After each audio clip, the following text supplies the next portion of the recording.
Bonsoir. Hypnose et psychanalyse. La mère et la fille. On imagine généralement une opposition entre ces deux mondes et certains prennent même plaisir à entretenir l'idée d'une incompatibilité radicale entre ces deux univers. Pourtant, si vous remontez pas si loin que ça, si vous remontez à la première moitié du XXe siècle, la mère et la fille ont montré qu'elles étaient capables de se rencontrer. On lit par exemple avec délice les écrits de Sándor Ferenczi, l'enfant terrible de la psychanalyse, qui a peut-être été le premier hypnoanalyste, avant même qu'on mette un nom sur cet ensemble de pratiques. Bref, tout ça pour vous dire que la complémentarité entre hypnose et psychanalyse est parfois patente. Depuis 15 ans, je réponds à des demandes de sevrage tabagique. Et depuis 15 ans, j'ai fait le choix de procéder en séance unique. Pourtant, en 2005, j'ai commencé à allier à la séance d'hypnose une deuxième séance en subliminal. C'est-à-dire que derrière la plage musicale qui accompagne la séance classique, j'enregistre une séance dont le contenu est totalement différent.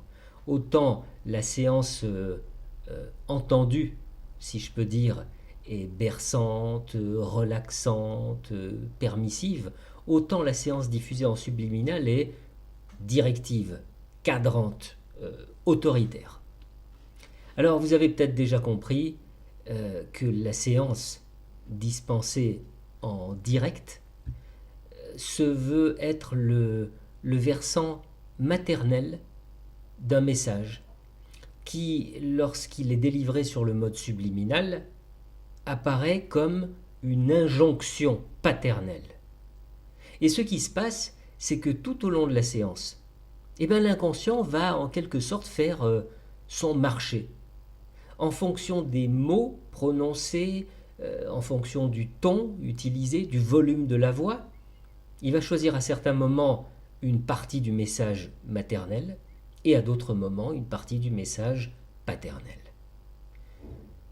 Ce qui aurait pu demeurer une simple expérimentation est devenu pour moi une approche systématique pour le sevrage tabagique, entendons-nous. Et ce qui m'a conduit à cette systématisation, ce sont tout simplement les réactions des patients. Auparavant, à l'issue des séances d'hypnose habituelles, j'avais des réactions du genre ah, qu'est-ce que c'était agréable, vous m'avez bercé, c'était relaxant, ça m'a fait un bien fou, etc. etc. Alors qu'avec l'hypnose à deux voix en mode subliminal, voilà qu'il y avait de nouvelles réactions qui apparaissaient. Ah, ça pour me cadrer, vous m'avez cadré, je crois que j'avais besoin de cette autorité-là pour vraiment tourner la page et m'arrêter. Ou encore, on m'a jamais parlé aussi durement et aussi clairement à la fois. Ou alors j'ai eu l'impression de me retrouver comme un petit enfant qui a fait une bêtise.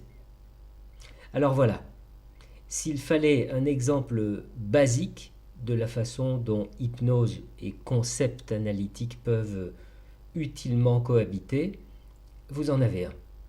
Et si vous êtes praticien, alors surtout, ne laissez pas ce que je viens de vous dire au fond d'un tiroir. Utilisez-le. Vous aurez d'agréables surprises et en plus, vous vous rendrez compte que vous allez avoir une efficacité considérablement accrue. À bientôt.